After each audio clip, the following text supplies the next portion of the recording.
Hi കൂട്ടുകാരെ, ഇന്ന് നമ്മൾ കാണാൻ പോകുന്നത് 2024 ഇപ്പോൾ അടുത്ത് റിലീസായിട്ടുള്ള ഒരു അടിപൊളി കന്നഡ ക്രൈം ത്രില്ലർ ഇൻവെസ്റ്റിഗേഷൻ കഥയാണ്. കഥയുടെ പേര് കേസ് ഓഫ് കൊണ്ടാന. നമ്മുടെ ഒരു സബ്സ്ക്രൈബർ ആണ് ഇങ്ങനൊരു കഥയെക്കുറിച്ച് പറയുന്നത്. അപ്പൊ തന്നെ ഞാൻ കഥ കണ്ടു നോക്കി. ശരിക്കും പിടിച്ചിരുത്തിയ ആവശ്യത്തിൽ കൂടുതൽ ട്വിസ്റ്റുകൾ ഉണ്ടായിരുന്ന ഒരു നല്ല ത്രില്ലർ മൂവി തന്നെയായിരുന്നു. ബാക്കി നിങ്ങൾ കണ്ടു നോക്കിയിട്ട് നിങ്ങളുടെ അഭിപ്രായം കമന്റിൽ പറ. ഈ കഥയുടെ ഒരു ചുരുക്കം പറയുകയാണെങ്കിൽ കർണാടകയിലെ കൊണ്ടാന എന്ന ഒരു പ്രദേശത്ത് തുടർ കൊലപാതകങ്ങൾ നടന്നുകൊണ്ടേയിരിക്കുകയാണ്. എന്നാൽ അതിനിടയിലാണ് 3 പോലീസുകാരെ ക്രൂരമായിട്ട് ശരീരം വെന്ത് മരണപ്പെടുന്നത്. ഓൾറെഡി തലപോഞ്ഞുകൊണ്ടിരിക്കുന്ന ഒരു കേസിന്റെ പിന്നാലെ മറ്റൊരു കേസും കൂടി അന്വേഷിച്ചിറങ്ങുന്ന പോലീസ് ടീമെ കണ്ടെത്തിയ ഒരു ലോഡ് ട്വിസ്റ്റുകളുടെ കഥയാണ് നമ്മൾ ഇന്ന് കാണാൻ പോകുന്നത്. കഥയെക്കുറിച്ച് അധികമൊന്നും പറഞ്ഞിട്ട് നിങ്ങളുടെ ഇൻട്രസ്റ്റ് ഞാൻ കളയുന്നില്ല. പിന്നെ ഇതിലും അടിപൊളി നല്ല കഥകൾ നിങ്ങൾക്ക് വേണ്ടി തേടി കണ്ടുപിടിക്കാൻ എനിക്കൊരു മോട്ടിവേഷനായിട്ട് എല്ലാ കൂട്ടുകാരും ഇപ്പൊ തന്നെ ഈ വീഡിയോയ്ക്ക് ഒന്ന് ലൈക്ക് ചെയ്യില്ലേ. കഥ കണ്ടു കഴിഞ്ഞ് ഇഷ്ടപ്പെടുകയാണെങ്കിൽ ഇതുപോലുള്ള കഥകൾ കാണണമെന്ന് തോന്നുകയാണെങ്കിൽ മാത്രം ട്വിസ്റ്റ് മലയാളം എന്ന നമ്മുടെ ചാനൽ സബ്സ്ക്രൈബ് ചെയ്താൽ മതി. അപ്പോൾ നമ്മൾ തുടങ്ങല്ലേ. ഈ കഥയുടെ ആരംഭത്തിലെ ഏതോ ഒരുത്തനെ കുറെ ആളുകൾ ചേർന്നിട്ട് അടിച്ച് പിഴിഞ്ഞുകൊണ്ടിരിക്കുകയാണ്. അപ്പോൾ അങ്ങോട്ടേക്ക് തേജ എന്ന ഒരു റൗഡി വരുന്നുണ്ട്. അതായത് തേജയെ ചീറ്റ് ചെയ്തതിന് അവന്റെ അടിയാൾക്കാരാണ് അവനെ എടുത്ത് പഞ്ഞിക്കിട്ടുകൊണ്ടിരിക്കുന്നത്. എന്നാൽ അവൻ പറയുന്നുണ്ട്, അറിയാതെ പറ്റിപ്പോയതാ, എന്നോട് ക്ഷമിച്ച് എന്നെ വെറുതെ വിട്ടേക്ക്. എന്നാൽ തേജയ്ക്ക് വല്ലാതെ കലിപ്പായിട്ടുണ്ട്. നീ ഇപ്പോ ചെയ്ത പോലെ ഒരിക്കലും ഒരുത്തിനും ചെയ്യാൻ തോന്നരുത്. അതും പറഞ്ഞിട്ട് തേജയിലെ അവന്റെ മുഖം ഇടിച്ച് ചതച്ചിട്ട് മൃഗീയമായിട്ട് അവനെ കൊന്നുകളയാണ്. അടുത്ത സീനില് നമ്മൾ കാണുന്നത് ഒരു പാനിപ്പൂരി ഓണറായിട്ടുള്ള രാജു അങ്ങരുടെ മകനെ കൂട്ടിയിട്ട് ഒരു ഹോസ്പിറ്റലിലേക്ക് വരികയാണ്. വരുന്ന സമയത്ത് തന്നെ അങ്ങരുടെ കയ്യിൽ കുറേയധികം മെഡിക്കൽ റിപ്പോർട്ടും ഉണ്ട്. അങ്ങനെ അവർ നേരെ ഹോസ്പിറ്റലിൽ എത്തിയിട്ട് സഹ എന്ന ഒരു ഡോക്ടറിന് ആ ഒരു റിപ്പോർട്ട് കൊടുക്കുകയാണ്. അങ്ങനെ റിപ്പോർട്ട് ചെക്ക് ചെയ്ത ശേഷം സഹ പറയുന്നുണ്ട്, ഇനിയും അധികം നിങ്ങളുടെ മകന്റെ ഓപ്പറേഷൻ നമുക്ക് പോസ്റ്റ്പോൺ ചെയ്യാൻ പറ്റില്ല. ഓൾറെഡി ഞാൻ ഡോക്ടേഴ്സിനോട് സംസാരിച്ചപ്പോൾ ഒരു 10-15 ലക്ഷം രൂപയാവുന്ന പറഞ്ഞിട്ടുള്ളത്. അല്ല രാജു, നിങ്ങൾ ആ പൈസ റെഡിയാക്കിയോ? മേഡം, അത്രയ്ക്ക് പൈസ എന്നെ കൊണ്ട് എങ്ങനെയാ പറ്റുക? എനിക്ക് മാക്സിമം നിങ്ങൾക്ക് വേണ്ടി ചെയ്യാൻ പറ്റുക ഒരു 5 ലക്ഷം രൂപയിൽ ഈ ഓപ്പറേഷൻ ചെയ്യിക്കാൻ പറ്റും. ഞാൻ ഡോക്ടറുമായിട്ട് ഒന്ന് സംസാരിച്ചു നോക്കട്ടെ. അപ്പോൾ ആ ഒരു 5 ലക്ഷം നിങ്ങൾ റെഡിയാക്കാൻ നോക്ക്. എന്നാൽ രാജുവിനെ സംബന്ധിച്ചിടത്തോളം 5 ലക്ഷം പോലും വലിയ പൈസയല്ലേ. തന്റെ മകനെ രക്ഷിക്കാന് എങ്ങനെയാണ് ആ ഒരു പൈസ ഉണ്ടാക്കാന്ന് രാജുവിന് അറിയുന്നില്ല. അടുത്ത സീനില് ത്യാഗി എന്ന ഒരു ഹെഡ് കോൺസ്റ്റബിള് റൗണ്ട്സിന് ജീപ്പ് എടുത്തിട്ട് രാത്രി ഇറങ്ങിയതാണ്. അങ്ങനെ അവർ പോയിക്കൊണ്ടിരിക്കുമ്പോൾ പെട്ടെന്ന് ഏതോ ഒരു ലേഡിയിലെ അവരുടെ ജീപ്പിന്റെ മുൻപിലേക്ക് വീഴാണ്. അവരെ ഇടിച്ചുപോയെന്ന ഭയത്തില് വണ്ടിയിൽ നിന്ന് ഇറങ്ങിയിട്ട് എന്താ പറ്റി നോക്കുമ്പോൾ ആ ഒരു ലേഡിയിലെ കുറച്ച് ദൂരെയുള്ള ഒരു വീട് കാണിച്ചിട്ട് വല്ലാതെ ഭയന്ന് ഒന്നും പറയാൻ പറ്റാതെ പേടിച്ച് നിൽക്കുകയാണ്. അത് കണ്ടപ്പോൾ അവർക്ക് മനസ്സിലായിട്ടുണ്ട് ആ വീട്ടിൽ എന്തോ കണ്ടിട്ടാണ് ഈ ഒരു ലേഡി ഇങ്ങനെ പേടിച്ചിട്ടുള്ളത്. അങ്ങനെ ഹെഡ് കോൺസ്റ്റബിള് ത്യാഗി ആ ഒരു വീടിന്റെ ഉള്ളിൽ ചെക്ക് ചെയ്ത് നോക്കുമ്പോഴാണ് ആ വീട്ടിലെ ഓണറിനെ ആരോ മൃഗീയമായിട്ട് കൊലപ്പെടുത്തിയിട്ട് രക്ഷപ്പെട്ടു പോയ കാഴ്ച അങ്ങനെ കാണുന്നത്. അങ്ങനെ വീട് ചെക്ക് ചെയ്തപ്പോൾ ആ ഒരു വീട്ടിലുണ്ടായിരുന്ന സ്വർണ്ണാഭരണങ്ങള് വിലപിടിപ്പുള്ള വസ്തുക്കളും കട്ട് കൊണ്ടുപോയിട്ടുണ്ട്. അങ്ങനെ എല്ലാ ഡീറ്റെയിൽസും പോലീസ് ടീമിന് അങ്ങനെ അറിയിക്കുകയാണ്. എന്നാൽ കൊണ്ടാന എന്ന ഈ ഒരു നാട്ടിൽ ഇത് ആദ്യമായിട്ട് സംഭവിക്കുന്നതല്ല. മാസങ്ങളായിട്ട് ഇതുപോലുള്ള റോബറി, മർഡേഴ്സ് ഇതേ നാട്ടിൽ നടന്നുകൊണ്ടേ ഇരിക്കുന്നുണ്ട്. എന്നാൽ ഈ ഒരു കൊലപാതകത്തിന്റെ ഒക്കെ പിന്നിലെ ആരാണെന്ന് പോലീസിന് വ്യക്തമായിട്ടുള്ള തെളിവുകൾ കിട്ടിയിട്ടേ ഇല്ല. ഈ ഒരു കേസ് അന്വേഷിക്കുന്നത് ACP ലക്ഷ്മിയാണ്. ലക്ഷ്മി തന്റെ അസിസ്റ്റൻസിനോട് പറയുന്നുണ്ട്, ആ ഒരു കൊലയാളികള് വീട്ടിൽ കയറിയിട്ട് കവർച്ച നടത്തുമ്പോൾ ആ വീട്ടുകാര് അവരെ സ്റ്റോപ്പ് ചെയ്യാൻ ശ്രമിച്ചാല് അവരുടെ കഴുത്തറുത്ത് കൊലപ്പെടുത്തിയിട്ടാണ് ആ കൊലയാളികള് അവിടുന്ന് രക്ഷപ്പെട്ടു പോകുന്നത്. ഇതുവരെ നടന്നിട്ടുള്ള എല്ലാ റോബറിയിലും സെയിം മെത്തേഡിലാണ് അവര് മർഡർ ചെയ്തിട്ടുള്ളത്. റെഗുലറായിട്ട് ഇതുപോലുള്ള ക്രൈം ചെയ്യുന്ന കൊലയാളികളുടെ ഡീറ്റെയിൽസ് കളക്ട് ചെയ്യുക, എന്നിട്ട് അവരെ ഒന്ന് മോണിറ്റർ ചെയ്യുക. അതിൽ ആരെങ്കിലും ആണെങ്കിലോ ഇനിയിപ്പോ ഈ ഒരു കൊലപാതകത്തിന്റെ ഒക്കെ പിന്നില്, എന്നാൽ ഇതിപ്പോ 1, 2 അല്ലല്ലോ, 3ാമത്തെ മർഡറായി ഓരോ മെത്തേഡില് ആ ഒരു സിറ്റിയിൽ നടക്കാൻ തുടങ്ങിയിട്ട് അങ്ങനെ ജനങ്ങളും മീഡിയ ഒക്കെ പോലീസിന്റെ നെഞ്ചത്ത് കയറിക്കൊണ്ടിരിക്കുകയാണ്. ആ ഒരു കാഴ്ച നമ്മുടെ ACP ലക്ഷ്മി കാണുന്നുണ്ട്. അതേ സമയത്ത് തന്നെ ഹയർ ഓഫീസർ ലക്ഷ്മി വിളിച്ചിട്ട്, ഇതിപ്പോ 3ാമത്തെ മർഡറായില്ലേ, ഇനിയും എത്ര ആള് കൊല്ലപ്പെടേണ്ടി വരും? എപ്പോഴാ ഈ കേസ് നീ സോൾവ് ചെയ്യാൻ പോകുന്നത്? ഇനി എന്ത് ചെയ്തിട്ടാണെങ്കിലും വേണ്ടില്ല, അധികം വൈകിപ്പിക്കാതെ ആ കുറ്റവാളിയെ കണ്ടുപിടിക്കാൻ നോക്ക്. അടുത്ത സീനില് നമ്മൾ കാണുന്നത് ACP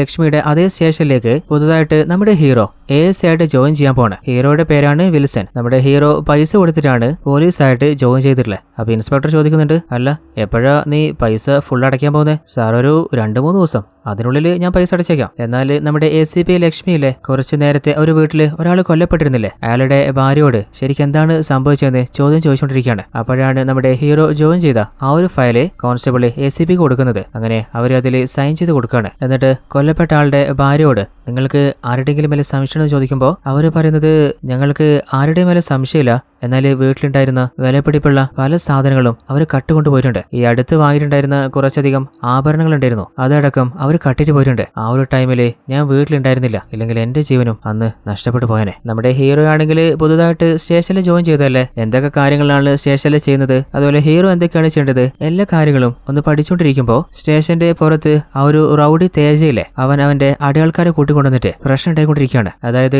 തേജയുടെ ഗ്യാങ്ങിലെ ഒരുത്തനെ ഒരു കൊലക്കേസിൽ നമ്മുടെ പോലീസ് അറസ്റ്റ് ചെയ്തിട്ട് അവനെ ചോദ്യം ചെയ്തുകൊണ്ടിരിക്കുകയാണ്. എന്നാൽ കഴിഞ്ഞ 3 ദിവസമായിട്ട് തേജ തന്റെ ആൾക്കാരെയും കൂട്ടിയിട്ട് അവനെ റിലീസ് ചെയ്യാൻ വേണ്ടിയിട്ടാണ് പുറത്തു വന്നിട്ട് ഇങ്ങനെ പ്രഹസനം നടത്തിക്കൊണ്ടിരിക്കുന്നത്. എന്നാൽ എസ് എ ആണെങ്കിൽ നീ പറയുമ്പോൾ നിനക്ക് ഇഷ്ടമുള്ള ആൾക്കാരെ തുറന്നുവിടാനേ ഇത് നിന്റെ അച്ചി വീടല്ലോ. എന്നാൽ തേജ ആണെങ്കിൽ നമ്മുടെ ഇൻസ്പെക്ടറിനെ പച്ച തെറി വിളിക്കുന്നുണ്ട്. അത് കേട്ടപ്പോ ഹീറോയ്ക്ക് രക്തം തിളച്ചിട്ട് പാഞ്ഞു പോയിട്ട് അവന്റെ ചെവിക്കലടിച്ച് പൊട്ടിക്കുകയാണ്. എന്നാൽ അവന് പ്രഷറായിട്ട് നീ ആരുടെ മേലടെ കൈവച്ചേ, നിനക്ക് എന്നെ അറിയില്ല. അങ്ങനെ ഹീറോയുടെ നേരേക്ക് പ്രഷറിൽ തുള്ളുമ്പോ നമ്മുടെ എസ് ഐ ഹീറോയെ പതിയോടെ മാറ്റിയിട്ട് അല്ലടാ നീ ജോയിൻ ചെയ്ത അന്ന് തന്നെ ഈ നാട്ടിലെ റൗഡി തേജയുടെ മേത്ത് നിനക്ക് കൈവെക്കാൻ എങ്ങനെയാണ് ധൈര്യം വന്നേ. എന്നാൽ ഹീറോ സാറ് അവനെ കണ്ടിട്ട് മുട്ടുറപ്പിച്ചോ, എന്നാൽ എനിക്കതിന് പറ്റില്ല. അത് പറഞ്ഞ് ഹീറോടന്ന് പോവാണ്. എന്നാൽ തേജ ആണെങ്കിൽ ആ പോലീസുകാരനെ എന്റെ മേത്ത് കൈവെക്കാൻ ധൈര്യം വന്നില്ലേ, അവനുള്ള സ്കെച്ച് റെഡിയായിക്കോ, തക്കത്തിൽ കിട്ടുമ്പോൾ അവനൊരു പണി കൊടുക്കണം. എന്നാൽ നമ്മുടെ ഹീറോ ബൈക്ക് എടുത്തിട്ട് ഡ്യൂട്ടി ടൈമിൽ തന്നെ വീട്ടിലേക്ക് പോയിട്ടില്ലേ. ആ ഒരു കാഴ്ച കണ്ട ഹീറോയുടെ അച്ഛനാണെങ്കിൽ അല്ലടാ ഇന്നല്ലേ നീ ഡ്യൂട്ടിക്ക് കയറിയേ, ആരുടെയൊക്കെ കാലും കൈയും പിടിച്ചിട്ടാ നിനക്ക് ഈ ജോലി ഞാൻ വാങ്ങിത്തന്നറിയോ, എന്നിട്ടും നിന്റെ ദേഷ്യം കൺട്രോൾ ചെയ്യാൻ പറ്റാതെ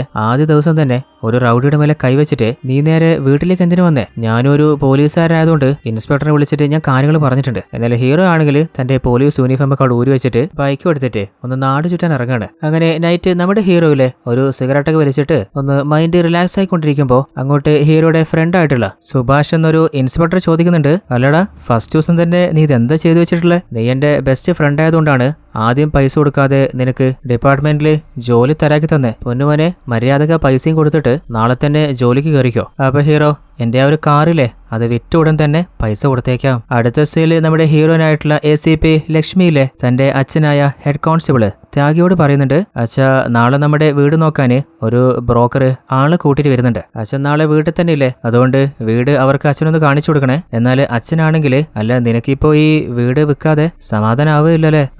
അച്ഛൻ പറയുന്ന പോലെ വെറുതെ ഇമോഷന്റെ പേരും പറഞ്ഞിട്ട് ഈ വീടും കയ്യിൽ പിടിച്ചിരുന്നു കഴിഞ്ഞാല് പ്രത്യേകിച്ച് ഒരു കാര്യമില്ല. ഈ ഒരു വീടും കൊടുത്തിട്ട് സ്റ്റേഷന്റെ അരികിൽ ഒരു വീട് വാങ്ങുകയാണെങ്കിൽ ജോലിക്ക് പോയി വരാനേ രണ്ടാൾക്ക് എളുപ്പല്ലേ. ഇതുവരെ സെന്റിമെന്റ്സും ഫീലിങ്സും പറഞ്ഞിട്ട് വീട് വെക്കാൻ സമ്മതിക്കാത്ത പോലെ ഇനി നടക്കില്ലേ. ഇപ്രാവശ്യം എന്തൊക്കെ സംഭവിച്ചാലും എന്നാൽ ഹീറോന്റെ അച്ഛന് ആ വീട് വിൽക്കുന്നതിൽ തീരെ താല്പര്യമില്ല. കാരണം തന്റെ ഭാര്യയായിട്ട് സന്തോഷത്തില് ആ ഒരു വീട്ടിലായിരുന്നു സന്തോഷത്തില് അദ്ദേഹം ജീവിച്ചിരുന്നത്. എന്നാൽ കുറച്ച് നാള് മുൻപാണ് അവർ മരണപ്പെട്ടു പോകുന്നത്. ആ ഒരു വീട്ടില് തന്റെ ഭാര്യയുടെ പ്രസൻസ് ഇപ്പോഴുള്ള പോലെ അദ്ദേഹത്തിന് ഫീൽ ചെയ്യുന്നുണ്ട്. എന്നാൽ ഇപ്പോ മോളുടെ പിടിവാശിക്ക് അങ്ങേർക്ക് വേറെ ഒന്നും ചെയ്യാൻ പറ്റില്ലല്ലോ. അടുത്ത സീനില് നമ്മുടെ ഹീറോയെ മീറ്റ് ചെയ്യാനെ ഗേൾഫ്രണ്ട് ആയിട്ടുള്ള ഡോക്ടർ സഹ എന്ന് പറയുന്നുണ്ട്, നിന്നോട് ഞാൻ എത്ര പ്രാവശ്യമായി പറയുന്നത് എന്റെ ഏട്ടനെ ഒന്ന് വന്ന് കണ്ടിട്ട് നമ്മുടെ കല്യാണക്കാരൊന്ന് സംസാരിക്കാന്, എന്നിട്ടും നീ എനിക്ക് പുല്ല് വില തരുന്നുള്ളൂ കേട്ടോ. എന്നാ മോനൊരു കാര്യം അറിഞ്ഞോ, എന്റെ ഏട്ടനാണെങ്കിൽ ഇപ്പോ എനിക്ക് വേറൊരു കല്യാണ ചെക്കനെ നോക്കുന്നുണ്ട്. ഇപ്പോഴെങ്കിലും മോൻ വന്ന് പറഞ്ഞിട്ടില്ലെങ്കിൽ അവസാനം താടിയും വളർത്തിയിട്ട് പാട്ടും പാടി നടക്കേണ്ടി വരും. എന്നാൽ ഹീറോ അത് ശരിയാവില്ല, എന്തായാലും ഏട്ടനെ കാണാൻ വന്നേക്കാം. അടുത്ത സീനില് ആ ഒരു കേസിനെ കുറിച്ച് നമ്മുടെ ഹീറോയിൻ ലക്ഷ്മി ഡിസ്കസ് ചെയ്തുകൊണ്ടിരിക്കുമ്പോൾ ഒരു കോൺസ്റ്റബിൾ പറയുന്നുണ്ട്, മേഡം വീണ്ടും ഒരു മർഡർ നടന്നിട്ടുണ്ട്. ഉടനെ തന്നെ ആ ഒരു ക്രൈം സീനിലേക്ക് നമ്മുടെ ഹീറോയിനും ടീമും പോയി നോക്കുമ്പോൾ ഓൾറെഡി ആ ഒരു ഏരിയ മുഴുവനായിട്ട് മീഡിയ ചുറ്റി വളഞ്ഞിട്ടുണ്ട്. പോലീസിന്റെ ചെവിയിൽ ന്യൂസ് എത്തുന്നതിന് മുൻപ് ഇവരിതെങ്ങനെ അറിഞ്ഞത്? അങ്ങനെ ഹീറോയിൻ ആ വീടിന്റെ മുകളിലേക്ക് പോയി നോക്കുമ്പോൾ അവിടെ ഒരു ചെറിയ പെൺകുട്ടിയിലെ സങ്കടത്തിൽ കരഞ്ഞുകൊണ്ടിരിക്കുകയാണ്. അതായത് ഈ പെൺകുട്ടിയുടെ അച്ഛനെയും അമ്മയെയും ആ ഒരു സൈക്കോ കൂട്ടമില്ലേ അവർ ക്രൂരമായിട്ട് കൊന്നു കളഞ്ഞിട്ടുണ്ട്. നോർമലി ഇതുവരെ അവർ ചെയ്ത പോലെ തന്നെ ചുറ്റിക്ക് വെച്ച് തല കടിച്ചിട്ട് അവരുടെ കോൺഷ്യസ് നഷ്ടപ്പെട്ടെന്ന് ഉറപ്പുവരുത്തിയതിനു ശേഷം അവരുടെ കഴുത്തറുത്തിട്ട് അവരുടെ മരണം സ്ഥിരീകരിച്ചിട്ട് ആ ഒരു വീട്ടിൽ നിന്ന് സ്വർണവും വിലപിടിപ്പുള്ള വസ്തുക്കളും അടിച്ചു മാറ്റിയിട്ടാണ് ആ ഒരു സംഘം പോയിട്ടുള്ളതെന്ന് ACP ലക്ഷ്മിയോട് അസിസ്റ്റന്റ് പറയുന്നുണ്ട്. അപ്പോൾ ഹീറോ ചോദിക്കുന്നുണ്ട്, അല്ല CCTV വിഷ്വൽ കളക്ട് ചെയ്തോ? കളക്ട് ചെയ്തിട്ടുണ്ടെന്ന് പറഞ്ഞിട്ട് ആ ഒരു വിഷ്വൽസ് കാണിച്ചു കൊടുക്കുകയാണ്. ആ ഒരു കാഴ്ച കണ്ടപ്പോൾ ആ ഒരു ഷോക്കായി പോകുന്നുണ്ട്. അതായത് ഇതുവരെ പ്രതീക്ഷിച്ചത് എന്താണ്, ഒരു സംഘമായിരിക്കാം ഈ കൊലപാതകത്തിന്റെയൊക്കെ പിന്നിലെന്നല്ലേ. എന്നാൽ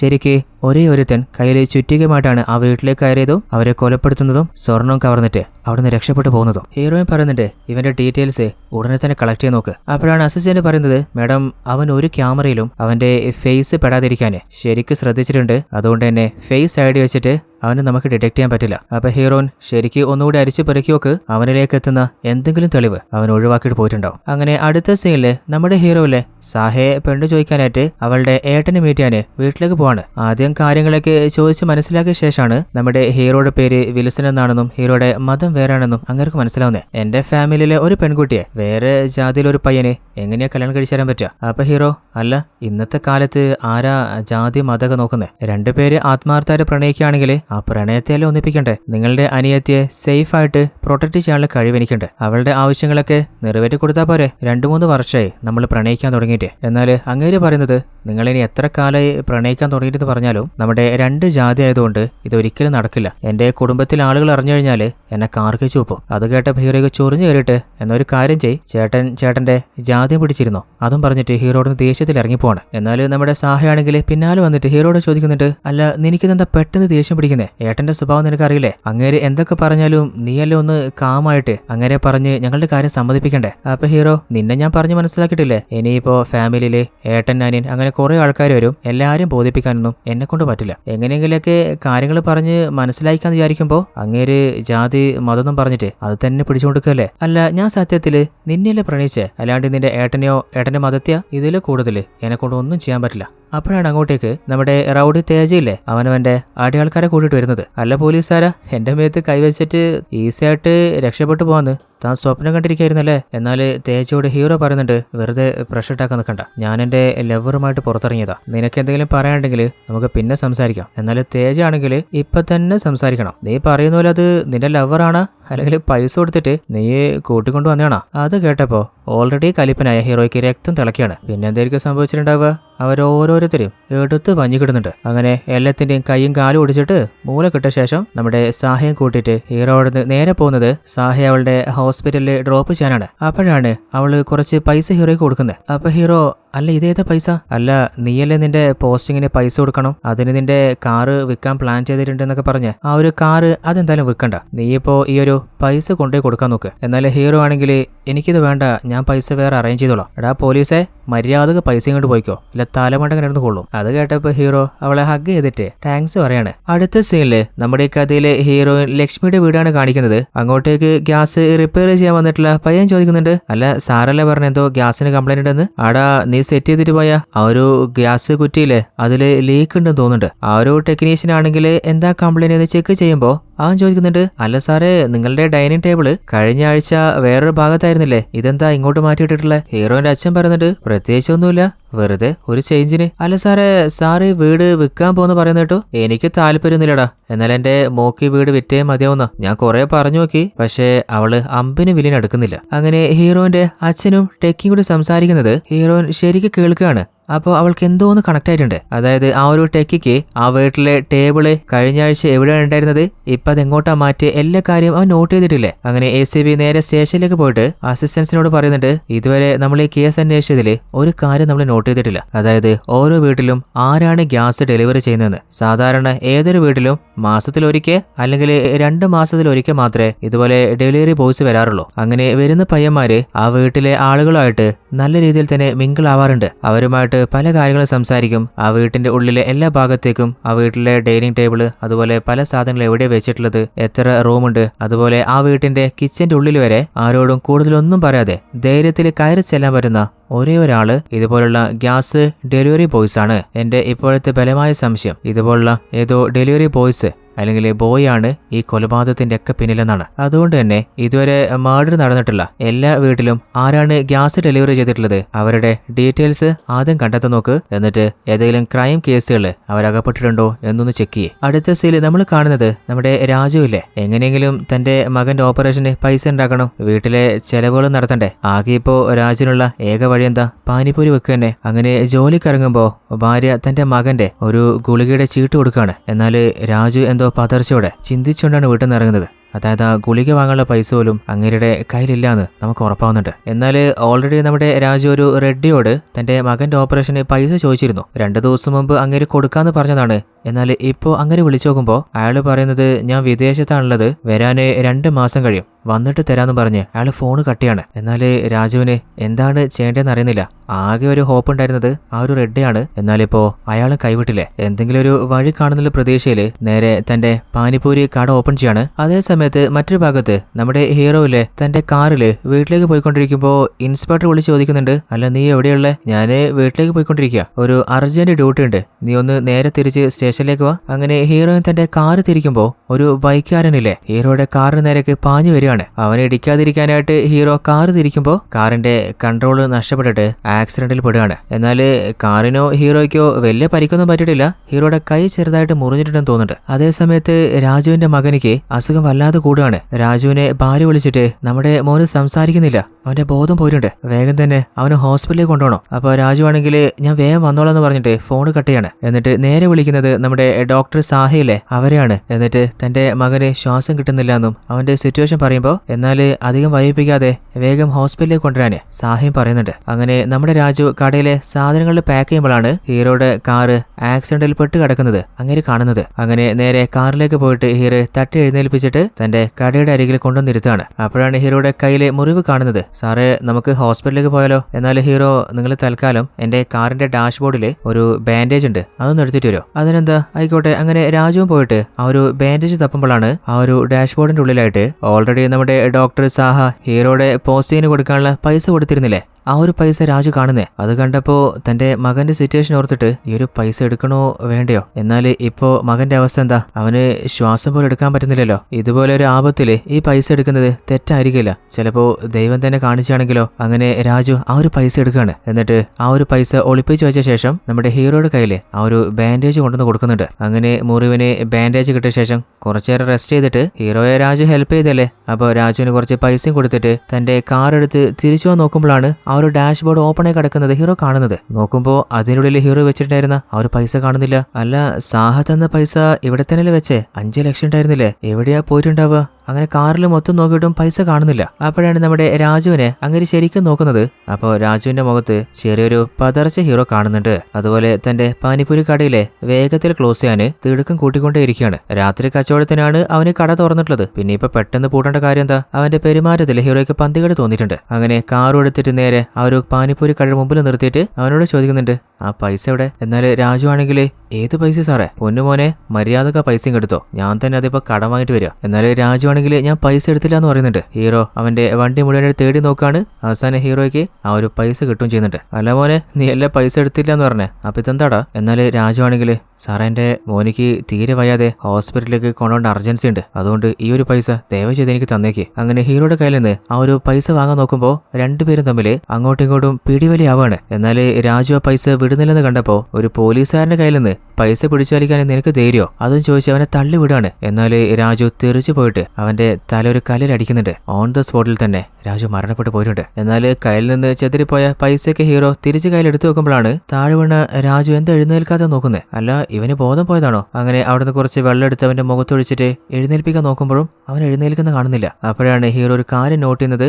അതായത് രാജുവിന്റെ തലയിലെ കല്ലില് ശക്തമായിട്ട് അടിച്ചിട്ട് രക്തം ഒലിച്ചുകൊണ്ടിരിക്കുന്നുണ്ട്. അവന്റെ പൾസ് നോക്കുമ്പോൾ അവൻ മരണപ്പെട്ടു പോയ കാര്യം ഹീറോയ്ക്ക് ഉറപ്പാവുന്നുണ്ട്. ഇനിയിപ്പോ എന്താണ് ചെയ്യേണ്ടതെന്ന് ഹീറോയ്ക്ക് ഒന്നും മനസ്സിലാവുന്നില്ല. തരിച്ചു നിന്നു പോണേ. അപ്പോഴാണ് ആ ഒരു റൂട്ടിലൂടെ ഒരു പോലീസ് വണ്ടി റൗണ്ട്സിന് വരുന്ന കാണുന്നേ. അത് വേറെ ആരുമല്ല, നമ്മുടെ ഹീറോയിന്റെ അച്ഛന്റെ വണ്ടിയാണ്. പോലീസ് വണ്ടി കണ്ടപ്പോൾ തന്നെ പണിയാന്ന് ഉറപ്പായപ്പോ രാജുവിന്റെ ബോഡിയുടെ മുകളിലൂടെ ഒരു താർപ്പായി വലിച്ചു മൂടുകയാണ്. അവിടെ ഉണ്ടായിരുന്ന രക്തക്കറിയില്ലേ അതൊക്കെ വേഗം തന്നെ തുടച്ചിട്ട് കുറെ കരിയിലിട്ട് മൂടിയിട്ട് പാനിപ്പൂരി കടയുടെ മുമ്പിലുള്ള ആ ഒരു ബെഞ്ചിലൊരു കസ്റ്റമറെ പോലെ നമ്മുടെ ഹീറോ ഇരിക്കുകയാണ്. ആ ഒരു പോലീസ് വണ്ടി നോട്ട് ചെയ്ത് അവിടെ നിന്ന് കടന്നു പോകുന്നതാണ് ഹീറോ കരുതിയെ. എന്നാൽ കുറച്ചു മുമ്പിൽ എത്തിയപ്പോ ആ വണ്ടി സ്റ്റോപ്പ് ചെയ്യാണ്. എന്നിട്ട് ഹീറോന്റെ അച്ഛനില്ലേ അങ്ങേര് നേരെ ഇറങ്ങിയിട്ട് പാനിപ്പൂരി കടയിലേക്ക് വരുന്നുണ്ട്. എന്നിട്ട് ഹീറോയോട് അല്ലെ കടയുടെ ഓണറോടെ അയാളെന്തോ വെള്ളം എടുക്കാനെന്ന് പറഞ്ഞിട്ട് അങ്ങോട്ടും പോയതാ. എന്നാൽ അങ്ങേർക്ക് നല്ല സംശയം വന്നിട്ടുണ്ട്. ആ ഒരു കടയിലെ തീപ്പെട്ടി എടുത്തിട്ട് ഒരു സിഗരറ്റ് വലിച്ചുകൊണ്ട് ഹീറോയോട് പറയുന്നുണ്ട്, ഇതിന്റെ ഓണർ വന്നു കഴിഞ്ഞാൽ അവനോട് വേഗം കട ക്ലോസ് ചെയ്തിട്ട് വീട്ടിലേക്ക് പോകാൻ പറ. അങ്ങനെ അങ്ങേരില്ലേ അവിടുന്ന് തന്റെ വണ്ടി എടുത്ത് തിരിച്ചു പോവാണ്. ഒരു വിധത്തില് എല്ലാ പ്രശ്നം തീർന്നു. ഇനിയിപ്പോ അങ്ങേർക്ക് എന്തെങ്കിലും ഡൗട്ട് തോന്നിയിട്ടുണ്ടാവോ? ചെറിയൊരു ടെൻഷനോടെ ഹീറോ പിന്നാലെ തന്റെ കാറും എടുത്തിട്ട് അവരെ ഫോളോ ചെയ്ത് പോയിക്കൊണ്ടേയിരിക്കുകയാണ്. അപ്പോഴാണ് ഹീറോന്റെ അച്ഛനില്ലേ അങ്ങേർക്ക് ഒരു ഡൗട്ട് വരുന്നത്. അല്ല, കുറച്ചു നേരത്തെ ആ കടയിൽ ഇറങ്ങിയപ്പോ ഓൾറെഡി അവിടെ വെള്ളം കൊണ്ടുവന്ന് വെച്ചിട്ടുണ്ടായിരുന്നല്ലോ, പിന്നെ അവനെന്തിനാ വെള്ളം എടുക്കാൻ പുറത്തേക്ക് കൊണ്ട ആവശ്യം? അത് മാത്രല്ല, ഒറ്റ കസ്റ്റമറായിട്ട് അവന്റെ ആ ഒരു ഇരുത്തത്തിൽ തന്നെ എന്തോ ഒരു പന്തികൾ ഉണ്ടായിരുന്നല്ലോ. അങ്ങേർക്ക് ഡൗട്ട് തോന്നിയപ്പോ വണ്ടി തിരിക്കാൻ പറയാണ്. ആ വണ്ടി തിരിക്കുന്നത് ഹീറോയ്ക്ക് മനസ്സിലായപ്പോ ഹീറോയ്ക്ക് ഉറപ്പായിട്ടുണ്ട് അയാൾക്ക് ഡൗട്ട് അടിച്ചിട്ടുണ്ട്. ആ ഒരു വണ്ടി വരുന്നതിന് മുൻപ് തന്നെ ഹീറോ തന്റെ കാർ ഫാസ്റ്റിൽ ഡ്രൈവ് ചെയ്തിട്ട് നമ്മുടെ രാജുവില്ലേ അവന്റെ ഡെഡ് ബോഡി എടുത്ത് തന്റെ കാറിന്റെ ഡിക്കിയിൽ കയറ്റിയിട്ട് തന്റെ വണ്ടിയുടെ നമ്പർ പ്ലേറ്റ് ഊരി മാറ്റിയിട്ട് അവിടെ ഉണ്ടായിരുന്ന ആ രക്തം മുഴുവനായിട്ട് വെള്ളമൊഴിച്ച് ക്ലീൻ ചെയ്യാണ്. എന്നിട്ട് എവിഡൻസ് ഒന്നും ഒഴിവാക്കാതെ തന്റെ വണ്ടി എടുത്തിട്ട് അവിടുന്ന് വേഗം തന്നെ രക്ഷപ്പെട്ടു പോകുന്നുണ്ട്. ഹീറോയുടെ കാറ് പാസ് ചെയ്ത് പോയി കഴിഞ്ഞ് കുറച്ച് കഴിഞ്ഞപ്പോഴാണ് ഹീറോയിന്റെ അച്ഛന്റെ വണ്ടി വരുന്നത്. അപ്പോഴാണ് മുൻപിൽ പോകുന്ന വണ്ടിക്ക് നമ്പർ പ്ലേറ്റ് ഇല്ലാത്തത് അങ്ങനെ നോട്ട് ചെയ്യുന്നത്. അവൻ എന്തോ തെറ്റ് ചെയ്തിട്ട് അത് മറയ്ക്കാൻ നല്ലോണം ശ്രമിക്കുന്നുണ്ടല്ലോ. അങ്ങനെ ഹീറോയുടെ വണ്ടി അവർ ഫോളോ ചെയ്യാണ്. ഹീറോ ആണെങ്കിൽ എങ്ങനെയെങ്കിലും ആ ഒരു പോലീസുകാരന്റെ കൺമുമ്പിൽ നിന്ന് രക്ഷപ്പെടാൻ മാക്സിമം ശ്രമിക്കുന്നുണ്ട്. എന്നാൽ അവര് വിടുവോ? അതേ സമയത്ത് നമ്മുടെ രാജുവിന്റെ ഭാര്യയില്ലേ കുറെ രാജുവിനെ വിളിച്ചിട്ട് കിട്ടാതായപ്പോ ഓട്ടോ വിളിച്ചിട്ട് നേരെ പാനിപ്പൂരി കടയിലേക്ക് വന്ന് നോക്കാണ്. അവിടെ നോക്കുമ്പോഴും രാജുവിനെ കാണുന്നില്ല. ഫോൺ വിളിച്ചു നോക്കിയിട്ട് ഫോണും ആരും പിക്ക് ചെയ്യുന്നില്ല. നോക്കിയിട്ട് കാര്യമില്ലല്ലോ. അങ്ങനെ തന്റെ കുട്ടിയും കൂട്ടിയിട്ട് നേരെ ഹോസ്പിറ്റലിലേക്ക് അവർ പോവാണ്. അതേ സമയത്ത് മറ്റൊരു ഭാഗത്ത് നമ്മുടെ ഹീറോയിൻ ACP ലക്ഷ്മി ടീമും ചേർന്നിട്ട് ഇതുവരെ കൊലപാതകം നടന്ന ഓരോ വീട്ടിലേക്കും ആരാണ് ഗ്യാസ് സപ്ലൈ ചെയ്തെന്നുള്ള ആ ഒരു ഡീറ്റെയിൽസ് കളക്ട് ചെയ്യുമ്പോൾ എല്ലാ വീട്ടിലേക്കും ഒരേ ഒരാൾ തന്നെയാണ് ഗ്യാസ് സപ്ലൈ ചെയ്തിട്ടുള്ളത്. അതുമാത്രമല്ല അവര് കൊല്ലപ്പെടുന്നതിന്റെ 1-2 ദിവസം മുമ്പാണ് ആ ഓരോ വീട്ടിലും ഗ്യാസ് ഡെലിവറി ചെയ്തിട്ടുള്ളത്. അതുകൊണ്ട് തന്നെ ആ ഒരു വീട്ടിൽ ആരൊക്കെയാണ് ഉണ്ടാവുക, അതുപോലെ വീട്ടിലുള്ള എല്ലാ വസ്തുക്കളും അവന് പെട്ടെന്ന് തന്നെ നോട്ട് ചെയ്യാൻ പറ്റിയിട്ടുണ്ടാവും. ഇവന്റെ പേരാണ് മനോജ്. അപ്പോൾ ഇവൻ തന്നെയാണ് പോലീസ് ടീം മുഴുവനായിട്ട് തേടിക്കൊണ്ടിരിക്കുന്ന ആ നാട്ടിനെ വിറപ്പിച്ചുകൊണ്ടിരിക്കുന്ന സീരിയൽ കില്ലർ എന്ന് ഉറപ്പിച്ചിട്ട് അവനെ തേടി ഇറങ്ങാണ്. അങ്ങനെ അവന്റെ ഡീറ്റെയിൽസിലെ മൊബൈൽ ലൊക്കേഷൻ കണ്ടെത്തിയിട്ട് അവനെ ചുറ്റി വളയാൻ നോക്കുമ്പോൾ അവന് കാര്യം മനസ്സിലായിട്ടുണ്ട്. തന്നെ പിടിക്കാനാണ് പോലീസ് വന്നുകൊണ്ടിരിക്കുന്നത്. എന്നാൽ അവൻ പോലീസിൽ പിടികൊടുക്കോ അവിടെ നിന്ന് തടിയും കാലിയാക്കി രക്ഷപ്പെടാൻ നോക്കാണ്. എന്നാൽ പോലീസ് അവന്റെ പിന്നാലെ പായുന്നുണ്ട്. അതേസമയത്ത് മറ്റൊരു ഭാഗത്ത് നമ്മുടെ ഹീറോയിലെ രാജുവിന്റെ ഡെഡ് ബോഡി ആയിട്ട് പോലീസിന് പിടികൊടുക്കാതിരിക്കാന് രക്ഷപ്പെടാൻ ശ്രമിച്ചുകൊണ്ടേയിരിക്കല്ലേ. ഹീറോയുടെ നേരെ പിന്നാലെ ഹീറോയിന്റെ അച്ഛനും കോൺസ്റ്റബിളും അല്ല ഇവനിത് എങ്ങോട്ടാ പോകുന്നത് എന്താ ചെയ്യുന്നത് നോട്ട് ഇട്ടുകൊണ്ട് ഫോളോ ചെയ്തുകൊണ്ടേ ഇരിക്കുന്നുണ്ട്. എന്നാൽ ഓൾറെഡി ആ ഒരു കൊലയാളി മനോജിനെ പിടിക്കാൻ നോക്കിയിട്ട് അവൻ പോലീസിന്റെ കണ്ണിലെ പൊടിയിട്ട് രക്ഷപ്പെടാൻ നോക്കിയില്ലേ. അങ്ങനെ ആ ഒരു കാര്യം നമ്മുടെ ഹീറോയിനെ വിളിച്ചു പറഞ്ഞപ്പോ ആ ഏരിയയിലെ മുഴുവൻ റോഡും ബ്ലോക്ക് ചെയ്യാൻ നിർദ്ദേശം കൊടുക്കുകയാണ്. നേരെ ആ ഒരു ചെക്ക് പോസ്റ്റിന് മുമ്പിൽ ഹീറോ കുടുങ്ങിയിട്ടുണ്ട്. ഇനിയിപ്പോ എങ്ങനെയാ പാസ് ചെയ്തു പോവാ? അപ്പോഴാണ് നമ്മുടെ ഹീറോയുടെ ഫ്രണ്ടിലെ ഇൻസ്പെക്ടർ സുഭാഷ് അങ്ങേരാണ് വണ്ടികൾ ചെക്ക് ചെയ്തോണ്ടിരിക്കുന്നത്. അങ്ങേര് നേരെ ഹീറോയുടെ വണ്ടിയിൽ ഒന്ന് കയറുകയാണ്. അല്ലടാ നീ ഇതെങ്ങോട്ട് പോയെ? എന്തായാലും നീ പോകുന്ന വഴിക്ക് എന്നെ വീട്ടിൽ ഡ്രോപ്പ് ചെയ്തേക്ക്. എന്നാൽ ഹീറോയുടെ കൈയും നെഞ്ചൊക്കെ വരയ്ക്കുന്നുണ്ട്. എങ്ങാനും പോലീസ് ചെക്ക് ചെയ്താലോ? ആ ഒരു ചെക്ക് പോസ്റ്റ് ക്രോസ് ചെയ്യുമ്പോൾ ഹീറോയുടെ അരികില് ഇൻസ്പെക്ടർ സുഭാഷിലിരിക്കുന്നത് അങ്ങനെ കണ്ടതുകൊണ്ട് തന്നെ ആ ഒരു വണ്ടി ചെക്ക് ചെയ്യാതെ അവർ കടത്തിവിടാണ്. അങ്ങനെ ജസ്റ്റ് തലനാരിഴക്ക് ഹീറോ രക്ഷപ്പെട്ടിട്ടുണ്ട്. ഹീറോ പാസ്സായി പോയി കഴിഞ്ഞ ശേഷമാണ് നമ്മുടെ ഹീറോന്റെ അച്ഛനില്ലേ അങ്ങേരെ പിന്നാലെ ആ ചെക്ക് പോസ്റ്റിലേക്ക് എത്തുന്നത്. അപ്പോൾ അവര് ചോദിക്കുന്നുണ്ട്, അല്ല സാറേ ഇത് സാറിന്റെ ഏരിയയിലല്ലോ, എന്തേ ഭാഗത്തേക്ക്? അല്ല ഒരു റെഡ് കളർ കാർ ഇതിലെ ക്രോസ് ചെയ്ത് പോയില്ലേ, അതില് കയറിപ്പോയത് SI സുഭാഷ? അതെ സാറേ, സുഭാഷ് സാറ് തന്നെയാ. അദ്ദേഹത്തിന് പരിചയമുള്ള ആരോ കാറാന്ന് തോന്നുന്നുണ്ട്. അല്ല നിങ്ങൾ ആ കാറ് ചെക്ക് ചെയ്തിരുന്നോ? ആ ചെക്ക് ചെയ്തിട്ട് വിട്ടു സാറേ. എന്നാലും ഹീറോന്റെ അച്ഛന് ചെറിയ പന്തികേട് മണത്തിട്ട് ആ ഒരു ചെക്ക് പോസ്റ്റ് ക്രോസ് ചെയ്തിട്ട് ഹീറോയുടെ കാറിന്റെ പിന്നാലെ തന്നെ ഫോളോ ചെയ്ത് വന്നുകൊണ്ടേയിരിക്കുകയാണ്. എന്നാൽ മറ്റൊരു ഭാഗത്ത് നമ്മുടെ ഹീറോയും സുഭാഷും കാറിൽ പോയിക്കൊണ്ടിരിക്കുകയല്ലേ. എന്നാൽ ഹീറോയുടെ ഉള്ളില് നല്ല പേടിയുണ്ട്. അതവന്റെ കയ്യിലും മുഖത്തും എക്സ്പ്രഷനിലൊക്കെ സുഭാഷിന് മനസ്സിലാവുന്നുണ്ട്. അല്ലടാ നിനക്കെന്താ പറ്റിയേ? പനിയോ എന്തെങ്കിലും ബുദ്ധിമുട്ടുണ്ടോ? ഇല്ലടാ എനിക്ക് പ്രത്യേകിച്ച് കുഴപ്പമൊന്നുമില്ല. നിന്നെ കണ്ടിട്ട് അങ്ങനെ തോന്നുന്നില്ലല്ലോ. ചെറിയൊരു തലവേദനയാടാ. എന്നാ പിന്നെ ഒരു കാര്യം ചെയ്യ്, മെല്ലെ അവിടെ സൈഡാക്കാൻ വേണ്ടി. അത് കേട്ടപ്പോൾ ഹീറോ പേടിച്ചു വന്നിട്ടുണ്ട്. അവിടെ എന്റെ ബൈക്ക് ഉണ്ടടാ, ഞാന് ബൈക്ക് എടുത്ത് പോയിക്കളാം. നീ ഇറങ്ങ്, നമുക്കൊരു സിഗരറ്റ് വലിച്ചിട്ട് ഒന്ന് റിലാക്സ് ആയിട്ട് പോയിക്കളയാം. എനിക്ക് സിഗരറ്റ് ഒന്നും വേണ്ട, ഞാൻ കുറച്ച് അർജൻസിയില്ല. എന്ത് തിരക്ക്, ഒരു സിഗരറ്റൊക്കെ വലിച്ചിട്ട് പോയാൽ മതി. അങ്ങനെ ഹീറോയെ പിടിച്ചിറക്കി സിഗരറ്റൊക്കെ വലിച്ചു കഴിഞ്ഞപ്പോ സുഭാഷ് പറയുന്നുണ്ട്, എന്നാ പിന്നെ ഒരു കാര്യം ചെയ്യ്, നീ പോയിക്കോ. അങ്ങനെ ഹീറോ തന്റെ കാർ അവിടെ നിന്ന് എടുത്തു പോയി. കുറച്ച് കഴിഞ്ഞപ്പോഴാണ് ആ ഒരു കാറ് നിർത്തിയ സ്ഥലത്ത് സുഭാഷ് ബ്ലഡ് കാണുന്നത്. അത് ബ്ലഡ് ആണെന്ന് ഉറപ്പുവരുത്തിയ ശേഷം സുഭാഷ് ചിന്തിച്ചു നോക്കുന്നുണ്ട്.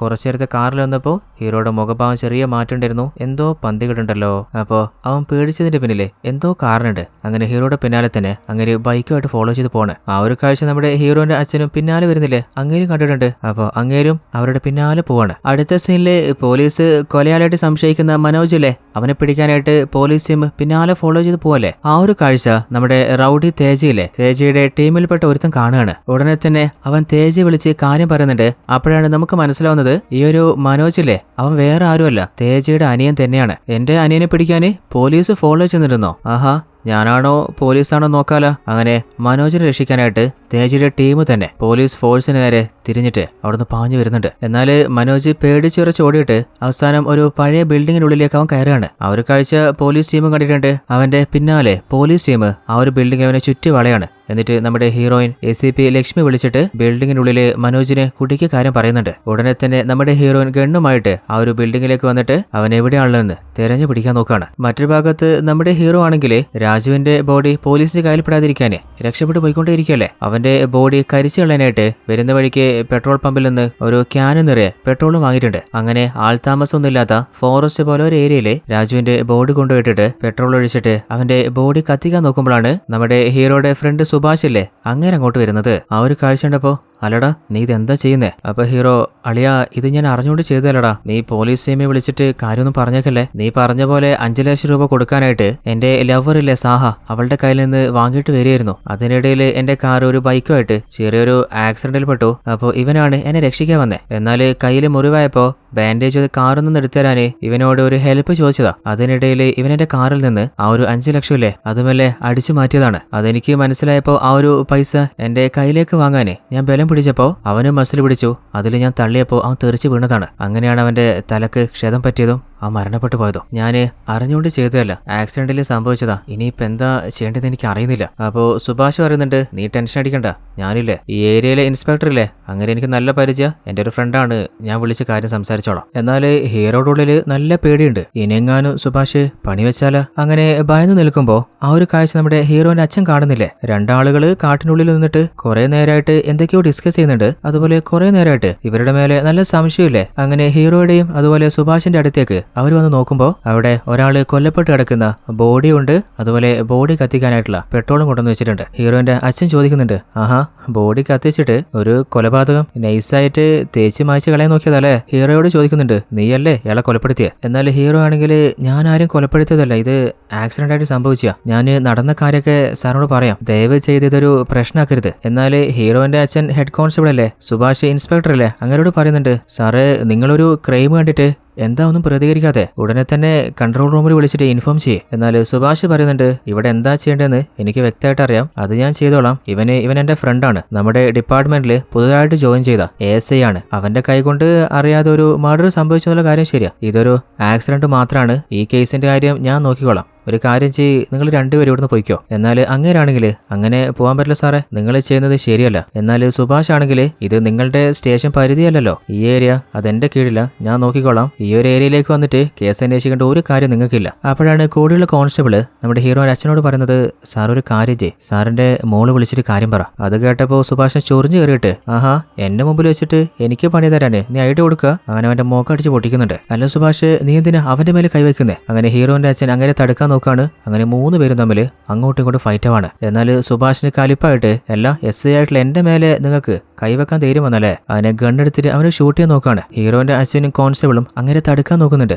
നമ്മുടെ ഹീറോ ആണെങ്കിൽ ഓൾറെഡി തന്റെ ലൈഫിൽ നടന്ന കാര്യങ്ങൾ ഓർത്തിട്ട് ഷോക്കായി നിൽക്കല്ലേ. സുഭാഷിനോട് പറയുന്നുണ്ട് അളിയാ നീ ഷൂട്ട് ചെയ്യല്ലേ. എന്നാൽ അവര് 3 പേരും പൊരിഞ്ഞ ഫൈറ്റിലല്ലേ. അതിന്റെ ഇടയിൽ ആ ഒരു ഡെഡ് ബോഡി കത്തിക്കാന് നമ്മുടെ ഹീറോ കുറച്ച് പെട്രോൾ കൊണ്ടുവന്നില്ലേ. ഓൾറെഡി കുറച്ച് രാജുവിന്റെ മേലെ ആയിട്ടുണ്ട്. ഇവരുടെ അടിപിടിയില് അവരുടെ മേലെയും പെട്രോൾ ആവാണ്. ആ ഒരു കാഴ്ച ഹീറോ കണ്ടപ്പോ അളിയാ ഷൂട്ട് ചെയ്യല്ലേ പെട്രോൾ ആയിട്ടുണ്ട്. പറഞ്ഞു തീർന്നില്ല, സുഭാഷ് ഷൂട്ട് ചെയ്യാണ്. രാജു അടക്കം അവരുടെ 4 പേരുടെ ശരീരത്തില് തീ ആളി കത്താണ്. എന്നാൽ ഹീറോയ്ക്ക് അവരെ രക്ഷിക്കണമെന്നുണ്ട്. പക്ഷെ എങ്ങനെ രക്ഷിക്കുക, ഒന്നും ചെയ്യാൻ പറ്റാതെ ഹീറോ തരിച്ചു നിന്ന് പോകുന്നുണ്ട്. അവരുടെ 3 പേരുടെ ശരീരത്തില് തീ ആളി കത്തിയിട്ട് ആരെങ്കിലും രക്ഷിക്കണേന്ന് അവർ വിളിച്ച് പറയുന്നുണ്ട്. എന്നാൽ നമ്മുടെ ഹീറോയ്ക്ക് ഒന്നും ചെയ്യാൻ പറ്റാത്തതുകൊണ്ട് തന്നെ ഇനിയും അവിടെ നിന്ന് കഴിഞ്ഞാല് ഹീറോ ഉറപ്പായും പെടില്ലേ. വേഗം തന്നെ അവിടുന്ന് കാറും എടുത്തിട്ട് നേരെ വീട്ടിലേക്ക് പോവാണ്. ഒറ്റ രാത്രി കൊണ്ട് തന്റെ ലൈഫിൽ സംഭവിച്ച കാര്യങ്ങൾ ഓർത്തിട്ട് ഹീറോ തരിച്ചിരുന്നു പോകുന്നുണ്ട്. അടുത്ത സീനിലെ നമ്മുടെ ഹീറോയിൻ ACP ലക്ഷ്മിയിലെ അവസാനം ആ ഒരു കൊലയാളി മനോജിനെ ലോക്ക് ചെയ്ത് പിടിച്ചിട്ടുണ്ട്. അവൻ പറയുന്നുണ്ട് മേഡം നിങ്ങളെ എന്നെ പിടിക്കാൻ എന്തിനാ ഗണ്ണൊക്കെ കൊണ്ടുവന്നേ. ഞാൻ ചെയ്ത എല്ലാ കൊലപാതകങ്ങളും എല്ലാ ക്രൈമും ഞാൻ സമ്മതിച്ചേ കീഴടങ്ങിയേക്കാം. എന്നെ ഷൂട്ട് ചെയ്യല്ലേ. എന്നാൽ ഹീറോയിൻ കേൾക്കണ്ടേ, അവനെ നെറ്റിക്ക് പൊട്ടിച്ച് അവിടെ വെച്ച് തന്നെ അവനെ തീർത്ത് കളയാണ്. എന്നാൽ കൂടെ ഉണ്ടായിരുന്ന ഇൻസ്പെക്ടർ എന്താ കരുതിയെ അവനെ അറസ്റ്റ് ചെയ്ത് കൊണ്ടുപോകാൻ പോകുന്നല്ലേ. എന്നാൽ അവനെ തീർത്ത് കണ്ടിട്ട് അങ്ങേര് പോലും ഷോക്കായി പോകുന്നുണ്ട്. അടുത്ത സീനിലെ നമ്മുടെ രാജുവിന്റെ ഭാര്യയിലെ മകനെ കൂടിയിട്ട് നേരെ ഹോസ്പിറ്റലിലേക്ക് കൊണ്ടുവന്ന് അഡ്മിറ്റ് ചെയ്തിട്ടുണ്ട്. എന്നാൽ ആ കുഞ്ഞിനാണെങ്കിൽ ശ്വാസം കിട്ടാതെ ചലനമില്ലാതെ കിടക്കാണ്. ആ ഒരു കുട്ടിക്ക് CPR കൊടുത്ത് അവനെ രക്ഷിക്കാൻ നോക്കുമ്പോൾ ഓൾറെഡി ആ ഒരു കുഞ്ഞ് മരണപ്പെട്ടു പോയിട്ടുണ്ട്. അതേസമയത്ത് മറ്റൊരു ഭാഗത്ത് പോലീസ് ടീമിലെ അവരുടെ കൺട്രോൾ റൂമിൽ വെച്ചിട്ട് ഓൾറെഡി റൗണ്ട്സിന് പോയിട്ടുള്ള പോലീസ് വണ്ടികളൊക്കെ അവർ മോണിറ്റർ ചെയ്യാറുണ്ട്. എന്നാൽ കുറച്ചു നേരമായിട്ട് ഹീറോന്റെ അച്ഛൻ പോയിട്ടുണ്ടായിരുന്ന ആ ഒരു വണ്ടിയിലെ വാക്കി ടോക്കിൽ നിന്ന് ആരും റെസ്പോണ്ട് ചെയ്യുന്നില്ല. അവസാനം ആ ഒരു വണ്ടിയുടെ ലൊക്കേഷൻ ട്രേസ് ചെയ്തിട്ട് ആ ഒരു ഏരിയയിൽ പോയി നോക്കുമ്പോൾ അവിടെ 4 ആളുകള് ശരീരം വെന്ത നിലയിൽ കിടക്കുന്നുണ്ട്. അതിൽ ഹീറോന്റെ അച്ഛന് മാത്രം ലേശം ജീവനുണ്ട്. വേഗം തന്നെ അങ്ങനെ രക്ഷപ്പെടുത്തിയിട്ട് ഹോസ്പിറ്റലിലേക്ക് മാറ്റുകയാണ്. തന്റെ അച്ഛനെ സംഭവിച്ച ആപത്ത് അറിഞ്ഞിട്ട് ഹീറോയിൻ വേഗം തന്നെ അച്ഛനെ കാണാൻ ഹോസ്പിറ്റലിലേക്ക് വരികയാണ്. എന്നാൽ അതിനുള്ളിൽ അങ്ങനെ മരണപ്പെട്ടു പോയിട്ടുണ്ട്. തന്റെ കൺമുമ്പിൽ വെച്ചിട്ടുള്ള അച്ഛന്റെ വിയോഗം ഹീറോന് സഹിക്കാനേ പറ്റിയില്ല. അറിയാതെ അവളുടെ കണ്ണ് നിറഞ്ഞൊഴുകുന്നുണ്ട്. അതിനുശേഷം തന്റെ അച്ഛന് ആപത്ത് സംഭവിച്ച അവരുടെ ശരീരത്തിൽ തീപിടിച്ച ആ ഒരു ക്രൈം സീനിലേക്ക് ഹീറോയിന് ടീം പോവാണ്. അങ്ങനെ ആ ഒരു ഏരിയ ചെക്ക് ചെയ്ത ശേഷം അവർ പറയുന്നുണ്ട്, ഇവിടെ ഓൾറെഡി 4 ബോഡി ഉണ്ടായിരുന്നു. അതിലൊന്ന് നിങ്ങളുടെ അച്ഛനാണ്, മറ്റൊന്ന് ഇൻസ്പെക്ടർ സുഭാഷ്, അതുപോലെ ഒരു കോൺസ്റ്റബിള്, അതുപോലെ മറ്റൊരു ബോഡി കൂടെ ഉണ്ടായിരുന്നു. എന്നാൽ അത് ആരതാണെന്ന് ഇതുവരെയായിട്ട് കണ്ടെത്താൻ പറ്റിയിട്ടില്ല. കാരണം പോലീസ് ടീമിൽ ആരുമല്ല. അതുമാത്രമല്ല ഇവർക്ക് എങ്ങനെയാണ് ഇങ്ങനെ ഒരു ആപത്ത് പറ്റിയത്, ഇവിടെ ശരിക്കും എന്താ സംഭവിച്ചത്, അതിനെക്കുറിച്ചും വ്യക്തമായിട്ടുള്ള ഒരു ക്ലൂവും കിട്ടിയിട്ടില്ല. അപ്പോൾ ഹീറോയും പറയുന്നുണ്ട്, ഇനി ഇത് ആര് ചെയ്തതാണെങ്കിലും എന്ത് സംഭവിച്ചാണെങ്കിലും കണ്ടുപിടിച്ചേ മതിയാവും. കാരണം നമ്മുടെ ഡിപ്പാർട്ട്മെന്റിലെ 3 ഓഫീസേഴ്സിനെയാണ് ക്രൂരമായിട്ട് കൊലപ്പെടുത്തിയിട്ടുള്ളത്. ഈ ഒരു അപകടം നടന്നിട്ട് അധികം സമയമാവാത്തതുകൊണ്ട് തന്നെ യഥാർത്ഥ കൊലയാളി ഇവിടുന്ന് അധികം ദൂരം പോയിട്ടുണ്ടാവില്ല. 10-30 കിലോമീറ്ററിനുള്ളിൽ തന്നെ അവൻ എവിടെയെങ്കിലും ഉണ്ടാവും. ഈ ഒരു ഏരിയയിലുള്ള എല്ലാ ബിൽഡിങ്ങുകൾ, അതുപോലെ റിസോർട്ട്, പാർക്ക്, എല്ലാ ഭാഗത്തും വ്യക്തമായിട്ടൊന്ന് അന്വേഷിച്ചോ. അതുപോലെ എവിടുന്നൊക്കെ CCTV വിഷ്വൽസ് കളക്ട് ചെയ്യാൻ പറ്റുമോ എല്ലാം കളക്ട് ചെയ്ത് വെച്ചോ. ഇന്ന് രാത്രിക്കുള്ളിൽ തന്നെ ആ ഒരു കൊലയാളിയെ നമ്മൾ കണ്ടുപിടിച്ചേ മതിയാവും. അവനെ രക്ഷപ്പെടാൻ വിടാൻ പാടില്ല. അങ്ങനെ പോലീസ് ടീം മുഴുവനായിട്ട് അവരുടെ ജോലിക്കായിട്ട് ഇറങ്ങാണ്. എന്നാൽ അതേ ടീമിൽ തന്നെയാണ് നമ്മുടെ ഹീറോയുള്ളത്. ഹീറോയ്ക്ക് ഒരു കാര്യം ഉറപ്പാണ്, ആ ഒരു CCTV വിഷ്വൽ എങ്ങാനും കിട്ടിക്കഴിഞ്ഞാൽ ഉറപ്പായിട്ടും ഹീറോ പെടും. അതുകൊണ്ട് വേറൊരു പോലീസിന്റെ കയ്യിലും ആ ഒരു വിഷ്വൽസ് കിട്ടാൻ പാടില്ല. അതുകൊണ്ട് വേറെ പോലീസിന്റെ കയ്യിൽ ആ ഒരു വിഷ്വൽസ് കിട്ടുന്നതിന് മുൻപ് നമ്മുടെ കയ്യിൽ തന്നെ ആ ഒരു വിഷ്വൽ കിട്ടണം. ഓൾറെഡി നമ്മുടെ ഹീറോ ഏതൊക്കെ ഏരിയയിലൂടെയാണ് ട്രാവൽ ചെയ്തിട്ടുണ്ടായിരുന്നത്, രാജുവിന്റെ മർഡർ നടന്ന എവിടെ നിന്നാണ്, അതിനുശേഷം പോലീസ് ഫോളോ ചെയ്തത് എല്ലാ ഏരിയയും നമ്മുടെ ഹീറോയ്ക്ക് വ്യക്തമായിട്ട് അറിയാലോ. അപ്പോൾ ആ ഒരു ഏരിയയിലുള്ള എല്ലാ ഹോട്ടലുകളിലും അതുപോലെ ബിൽഡിങ്ങുകളിലൊക്കെ പോയിട്ട് അവിടുത്തെ CCTV ക്യാമറ വിഷ്വൽസ് ചെക്ക് ചെയ്തിട്ട് നൈസായിട്ട് അവരുടെ ശ്രദ്ധ തിരിയുമ്പോൾ ഹാർഡ് ഡിസ്ക് അടക്കം ഹീറോ അടിച്ചു മാറ്റിയിട്ട് പോവാണ്. എന്നാൽ ഹീറോ അടിച്ചിട്ട് പോയ ശേഷമാണ് ബാക്കി police team CCTV visuals check ചെയ്യാൻ വരുന്നത്. എന്നാൽ എല്ലാവരും എന്താ പറയുന്നത്, ഓൾറെഡി ഒരു പോലീസുകാരൻ വന്നിട്ട് ഹാർഡ് ഡിസ്ക് വാങ്ങിയിട്ട് പോയിട്ടുണ്ട്. അങ്ങനെ ഏതൊക്കെ ഷോപ്പിൽ പോയാലും ഇതേ പല്ലവി തന്നെ. അതായത് പോലീസിന്റെ കയ്യിൽ എവിഡൻസ് കിട്ടാതിരിക്കാൻ നമ്മുടെ ഹീറോ മാക്സിമം ട്രൈ ചെയ്യുന്നില്ലേ. എന്നാൽ എവിഡൻസ് കളക്ട് ചെയ്യാൻ വരുന്ന പോലീസുകാർക്ക് ഒന്നും മനസ്സിലാവുന്നില്ല. എല്ലാവരും പറയുന്നത് ഏതോ ഒരു പോലീസുകാരനാണ് ഹാർഡ് ഡിസ്ക് കൊണ്ടുപോയതെന്നാണ്. എന്നാൽ ആരും ഹാർഡ് ഡിസ്ക് കിട്ടിയതായിട്ട് പറയുന്നുമില്ല. കൊളീഗായിട്ടുള്ള പോലീസുകാർ വിളിച്ചു നോക്കുമ്പോൾ അവരും പറയുന്നത് അവരും ഹാർഡ് ഡിസ്ക് വാങ്ങാൻ വന്നിട്ടില്ല എന്നാണ്. അപ്പോൾ അങ്ങേർക്ക് സംശയം സ്റ്റാർട്ട് ആവുകയാണ്. ഇനിയിപ്പോ ആ ഒരു കൊലയാളി നമ്മുടെ കൂടെ തന്നെ ഉണ്ടെങ്കിലോ, അല്ലെങ്കിൽ പോലീസ് വേഷം കെട്ടിയിട്ട് നമ്മളെ നോട്ടിട്ടുകൊണ്ടിരിക്കുകയാണെങ്കിലോ. അടുത്ത സീനില് മറ്റൊരു ഭാഗത്ത് നമ്മുടെ ഹീറോനില്ലേ തന്റെ വണ്ടിയിൽ പോയിക്കൊണ്ടിരിക്കുമ്പോഴാണ് തന്റെ അച്ഛന്റെ മരണം സംഭവിച്ച ആ ഒരു ഏരിയയിൽ തന്നെ ആ പാനിപ്പൂരി കടയുടെ അരികിലെ ഒരു ആക്സിഡന്റ് സംഭവിച്ചത്. അതായത് നമ്മുടെ ഹീറോയുടെ കാർ ഇടിച്ചിരുന്നില്ലേ, ആ ഒരു സ്ഥലം ഹീറോയിൻ കാണുന്നത്. അവിടെ ഒരു കാറിന്റെ കണ്ണാടി പൊട്ടിക്കിടക്കുന്നുണ്ട്. അപ്പൊ ഹീറോയിൻ ഉറപ്പായിട്ടുണ്ട് ഏതോ ഒരു കാറ് ഈ ബോർഡിൽ ഇടിച്ചിട്ട് ആക്സിഡന്റ് ഇവിടെ സംഭവിച്ചിട്ടുണ്ട്. അപ്പോഴാണ് ഹീറോയിൻ കുറച്ച് അകലെയായിട്ട് ഒരു പാനിപ്പൂരി കട ഓപ്പൺ ചെയ്ത് വെച്ച് കാണുന്നത്. ഇത്ര അർദ്ധരാത്രി സമയത്തൊക്കെ ഇങ്ങനെ കട തുറന്നു നോക്കാൻ സാധ്യതയില്ലല്ലോ. അങ്ങനെ ആ ഒരു കടയുടെ അരികിൽ പോയി നോക്കുമ്പോൾ അവിടെ ആരെയും കാണാനില്ല. അത് മാത്രമല്ല ചുറ്റിലും നോക്കിയപ്പോൾ ഒരു കാര്യം ഉറപ്പായിട്ടുണ്ട്, ഇവിടെ വെച്ചിട്ട് ഒരു മർഡർ സംഭവിച്ചിട്ടുണ്ട്. കാരണം അവിടെ ബ്ലഡിന്റെ സ്റ്റൈൻ ഉണ്ട്. അത് വെള്ളം ഒഴിച്ചിട്ട് ആരോ തിരിച്ചറിയാതിരിക്കാൻ വേണ്ടിയിട്ട് മാക്സിമം ട്രൈ ചെയ്തിട്ടുണ്ട്. ഹീറോയിന് ഒരു കാര്യം ഉറപ്പായിട്ടുണ്ട്, അതായത് ആദ്യം ഫസ്റ്റ് മർഡർ നടന്നത് അത് ഇതേ സ്ഥലത്ത് വെച്ചിട്ടാണ്. 3 പോലീസുകാരുടെ കൂടെ ഒരു ഐഡന്റിഫൈ ചെയ്യാൻ പറ്റാത്ത ബോഡി കിട്ടിയിരുന്നില്ലേ, ആ ബോഡിക്കും ഈ ഒരു സ്ഥലത്തിന് തമ്മിൽ എന്തോ കണക്ഷൻ ഉണ്ട്. ഈ ഒരു പാനിപ്പൂരി കടയുടെ ഓണർ ആരാണെന്ന് ഒന്ന് അന്വേഷിച്ച് കണ്ടുപിടിക്കാൻ നോക്ക്. ആ ഒരു കാര്യം ഹീറോയിൻ പറയുമ്പോഴാണ് ഒരു പോലീസുകാരൻ പറയുന്നത്, മേഡത്തിന്റെ അച്ഛനില്ലേ ഒരു ചെക്ക് പോസ്റ്റിൽ വെച്ചിട്ട് റെഡ് കളർ ഒരു i20 കാറിനെ കുറിച്ചിട്ട് എൻക്വയറി ചെയ്തിട്ടുണ്ടായിരുന്നു. അപ്പോൾ ഹീറോ പറയുന്നത്, അങ്ങനെയാണെങ്കിൽ ആ ഒരു കാറിനെ തന്നെയാണ് എന്റെ അച്ഛൻ ഫോളോ ചെയ്ത് പോയതും ആ ഒരു കാറിൽ ആരായിരുന്നു ഉണ്ടായിരുന്നത് അവൻ തന്നെയാണ് എന്റെ അച്ഛന്റെയും അതുപോലെ ബാക്കി പോലീസ് ടീമിന്റെയും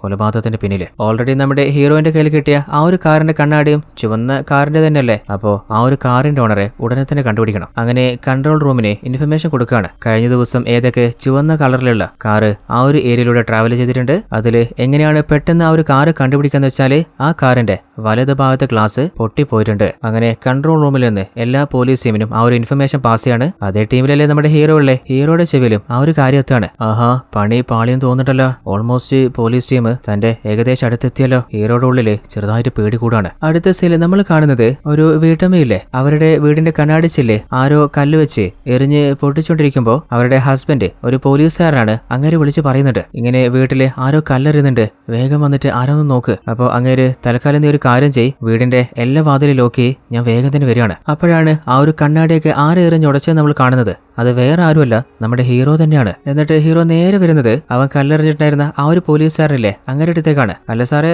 സാറിന്റെ വീട്ടിൽ ആരോ കല്ലെറിഞ്ഞെന്നൊക്കെ വാക്കി ടോക്കിൽ കേട്ടല്ലോ, സാറ് വീട്ടിലേക്ക് പോകുന്നില്ലേ? അപ്പോൾ അങ്ങേര് പറയുന്നുണ്ട്, ആ ഒരു 4 ഡെഡ് ബോഡിയിൽ ഒരു ഐഡന്റിഫൈ ചെയ്യാൻ പറ്റാത്ത ഡെഡ് ബോഡി ഉണ്ടായിരുന്നില്ലേ, അതിന്റെ പോസ്റ്റ്മോർട്ടം നടന്നുകൊണ്ടിരിക്കുക, റിപ്പോർട്ട് വേഗം തന്നെ മേഡത്തിനെ ഏൽപ്പിക്കാൻ പറഞ്ഞിട്ടുണ്ട്. അപ്പൊ ഹീറോ പറയുന്നുണ്ട്, സാറ് പോയിക്കോ, ആ റിപ്പോർട്ട് ഞാൻ വാങ്ങിക്കൊടുത്തോളാം. അങ്ങനെ ആ ഒരു പോലീസുകാർ അവിടെ നിന്ന് പോവാണ്. എന്നിട്ട് ഹീറോ ഉള്ളിലേക്ക് വരുമ്പോൾ കമ്പൗണ്ടർ ആണെങ്കിൽ ഒരു ഫോണിൽ എന്തോ വീഡിയോ കണ്ടുകൊണ്ടിരിക്കുകയാണ്. അപ്പൊ ഹീറോ പറയുന്നുണ്ട്, നിങ്ങളല്ലേ ഡോക്ടർ വിളിച്ചേ? ഡോക്ടർ വിളിച്ചോ? അങ്ങനെ അയാൾ ഉള്ളിലേക്ക് പോകുമ്പോൾ നമ്മുടെ ഹീറോ ആണെങ്കിൽ ഇവിടെ നിന്നല്ലേ സാധാരണ റിപ്പോർട്ട് കൊടുക്കാറ്, അങ്ങനെ ഫേക്ക് ആയിട്ട് ഒരു റിപ്പോർട്ട് റെഡിയാക്കാനുള്ള എല്ലാ ഫയൽസും ഹീറോ എടുത്തു വെക്കുകയാണ്. കമ്പൗണ്ടർ ഉള്ളിൽ പോയിട്ട് ഡോക്ടറോട്, അല്ല സാർ എന്തിനാ വിളിച്ചേ? ആര് വിളിച്ച്? താനൊന്ന് ഡിസ്റ്റർബ് ചെയ്യാതെ ഒന്ന് പോടോ. അതിനുശേഷം ആ ഒരു പോസ്റ്റ്മോർട്ടം കംപ്ലീറ്റ് ആയ ശേഷം റിപ്പോർട്ട് നമ്മുടെ ഹീറോയുടെ കയ്യിൽ കൊടുക്കുകയാണ്. അങ്ങനെ റിപ്പോർട്ട് എടുത്തിട്ട് ഹീറോ നേരെ പോകുന്നത് തന്റെ വീട്ടിലേക്കാണ്. വീടിന്റെ കുറച്ച് അകലെ തന്നെയാണ് ഹീറോയുടെ കാറ് നിർത്തി വെച്ചിട്ടുള്ളത്. എന്നിട്ട് ഹീറോയുടെ കാറിന്റെ സൈഡ് മിറേഴ്സില്ലേ അതൊക്കെ അടിച്ചു പൊട്ടിക്കാണ്. അതുപോലെ ചില്ലും പൊട്ടിച്ചിട്ട് കാറിന്റെ മേലെ കുറെ മണ്ണും വാരി എറിഞ്ഞിട്ട് കുറെ നാളു മുമ്പ് ഉപേക്ഷ പോലത്തെ ഒരു ഫീൽ ഉണ്ടാക്കിയിട്ട് ഹീറോ അവിടെ നിന്ന് തിരിച്ചു പോവാണ്. അതായത് ഇനി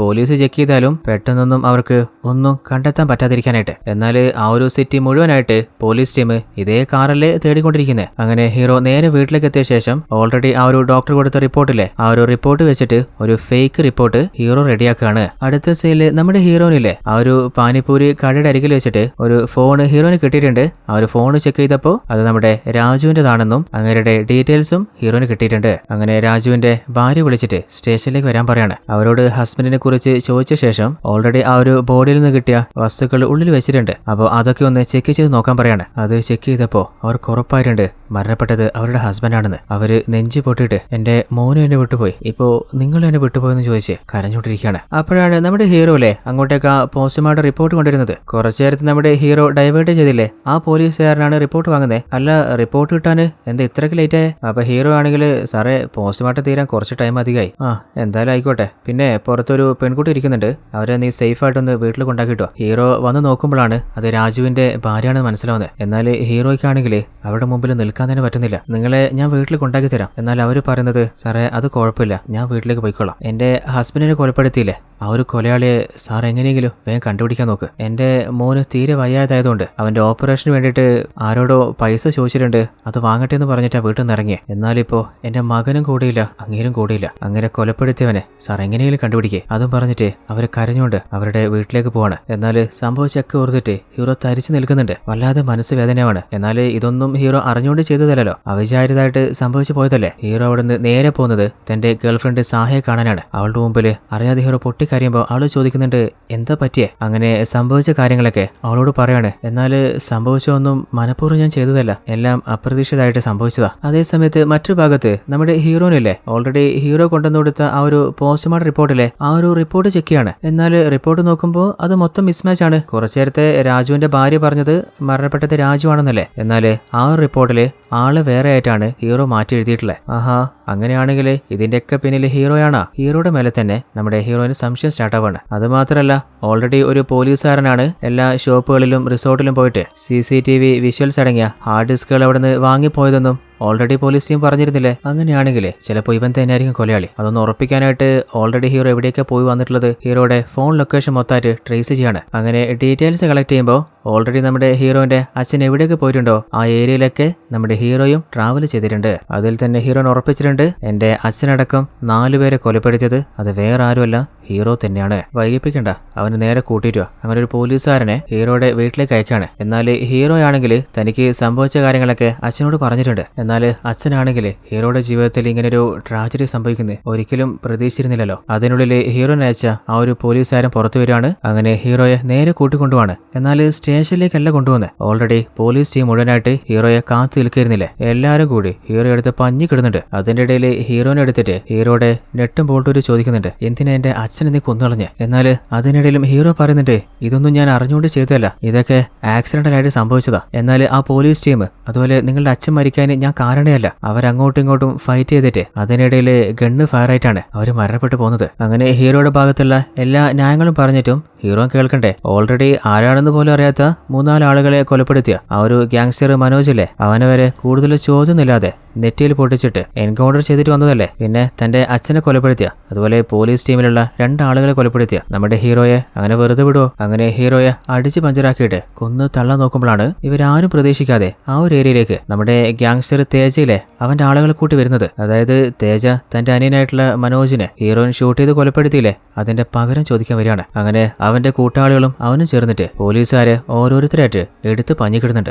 എന്നാൽ പോലീസ് ടീം മുഴുവനായിട്ട് അവരോട് ചെറുത്തുക്കാൻ നോക്കുന്നുണ്ട്. എന്നാൽ അവരുടെ കയ്യിൽ ഓൾറെഡി ആവശ്യത്തിന് ആയുധമുണ്ട്. എന്നാൽ നമ്മുടെ ഹീറോയുടെ അവസ്ഥ നോക്കുമ്പോൾ ഓൾറെഡി പോലീസുകാരുടെ കയ്യിൽ നിന്ന് കണക്കിന് കിട്ടിയിട്ട് ഹീറോയുടെ ബോധം പോയി കിടക്കാണ്. ഓൾറെഡി എല്ലാ പോലീസുകാരെയും തേജയുടെ ആൾക്കാര് അടിച്ച് ബോധം കെടുത്തിയിട്ടുണ്ട്. അവസാനം അവര് ഹീറോന്റെ നേർക്ക് തിരിയാണ്. അങ്ങനെ ഹീറോയിനെയും അടിച്ച് താഴെയിട്ടിട്ട് അവളെ കൊന്നു കളയാൻ തേജ ട്രൈ ചെയ്യുമ്പോൾ അതിനുള്ളിൽ നമ്മുടെ ഹീറോയ്ക്ക് ബോധം വന്നിട്ടുണ്ട്. തന്റെ സുപ്പീരിയറെ ഒരാൾ കൊല്ലാൻ നോക്കുമ്പോൾ വെറുതെ നിൽക്കുവോ? ഹീറോ തനിക്കുള്ള ശക്തി വെച്ചിട്ട് അവരുടെ നേരക്ക് പാഞ്ഞെടുക്കാണ്. അങ്ങനെ അവന്മാർ ഓരോരുത്തരും എടുത്ത് പഞ്ഞു കിടുന്നുണ്ട്. അങ്ങനെ ആ ഒരു റൗൾ ടീമിന് മുഴുവനായിട്ട് അവിടെ നാട്ടിച്ച് ഓടിക്കുന്നുണ്ട്. എന്നാൽ പോലീസ് ടീം മുഴുവനായിട്ട് ഹീറോയെ കൊല്ലാൻ നോക്കിയിട്ടു അവസാനം ഹീറോനെ രക്ഷിക്കാൻ ഹീറോ ട്രൈ ചെയ്തില്ലേ. അതിൽ നിന്ന് തന്നെ ഹീറോന് ഒരു കാര്യം മനസ്സിലായിട്ടുണ്ട്. അതായത് ഹീറോ പറഞ്ഞതുപോലെ ആ ഒരു കൊലപാതകങ്ങളൊന്നും മനഃപൂർവ്വം അറിഞ്ഞുകൊണ്ട് ചെയ്തതല്ല. എന്നാൽ ആ ഒരു രാജുവിന്റെ കൊലപാതകത്തിന് ഹീറോ തന്നെയല്ലേ കാരണം. അങ്ങനെയാണല്ലോ ബാക്കി മരണങ്ങളും തുടർച്ചയായിട്ട് സംഭവിച്ചത്. അങ്ങനെ തന്റെ ഭാഗത്ത് സംഭവിച്ച എല്ലാ കാര്യവും ഹീറോ തുറന്ന് സംഭവിച്ചിട്ട് ശിക്ഷ ഏറ്റുവാങ്ങാണ്. ആ ഒരു കാഴ്ച കണ്ടിട്ട് ഹീറോയുടെ ലവർ സാഹിയിലെ അവൾക്ക് സഹിക്കാനേ പറ്റുന്നില്ല. അടുത്ത സീനില് നമ്മുടെ ഹീറോയിൻ ഓൾറെഡി തന്റെ അച്ഛന്റെ ആ ഒരു വീട് വിൽക്കാൻ നോക്കിയിരുന്നില്ലേ. എന്നാലേ ഇനി ഒരിക്കലും ആ ഒരു വീട് വിൽക്കുന്നില്ല എന്ന് അവൾ തീരുമാനിക്കുകയാണ്. കാരണം ആകെ ഇനി അച്ഛന്റെ ഓർമ്മയായിട്ട് ആ ഒരു വീട് മാത്രമല്ലേ ഉള്ളൂ. അങ്ങനെ അവസാന സീനില് നമ്മൾ കാണുന്നത് നമ്മുടെ രാജുവില്ലേ, രാജുവിന്റെ ഭാര്യയും അവരുടെ ചെറിയ മകളും ചേർന്നിട്ട് രാജു അവശേഷിപ്പിച്ചു പോയ ആ ഒരു പാനിപ്പൂരി കച്ചവടം വീണ്ടും സ്റ്റാർട്ട് ചെയ്യാണ്. ഇതോടുകൂടി ഈ ഒരു കഥ ഇവിടെ അവസാനിക്കുകയാണ്. അപ്പോ എങ്ങനെയുണ്ടായിരുന്നു കഥ? ഈ ഒരു കഥ ഞാൻ മുഴുവനായിട്ട് കണ്ടപ്പോൾ എനിക്ക് വല്ലാതെ ഇഷ്ടപ്പെട്ട, എവിടെയും കൂടുതൽ പ്രഡിക്റ്റ് ചെയ്യാൻ എനിക്ക് പറ്റാത്ത നല്ലൊരു കഥയായിരുന്നു. അത്യാവശ്യത്തിൽ കൂടുതൽ ട്വിസ്റ്റുകളൊക്കെ ഉണ്ടായിരുന്ന ഒരു വെറൈറ്റി കഥ. ഈ ഒരു വീഡിയോ ഇഷ്ടപ്പെട്ടാൽ എല്ലാ കൂട്ടുകാരും മറക്കാതെ ഈ വീഡിയോക്ക് ഇപ്പൊ തന്നെ ഒന്ന് ലൈക്ക് ചെയ്തേക്കണേ. ഇതിലും അടിപൊളി കഥകൾ കാണാൻ ട്വിസ്റ്റ് മലയാളി എന്ന നമ്മുടെ ചാനൽ ഒന്ന് സബ്സ്ക്രൈബ് ചെയ്യുക. കൂട്ടുകാരിലേക്ക് വീഡിയോ ഒന്ന് ഷെയർ ചെയ്ത് സപ്പോർട്ടും ചെയ്യുക. മറ്റൊരു അടിപൊളി കഥയിൽ നമുക്ക് നാളെ തന്നെ കണ്ടുമുട്ടാം. അതുവരേക്കും ടാറ്റ, ബൈ ബൈ.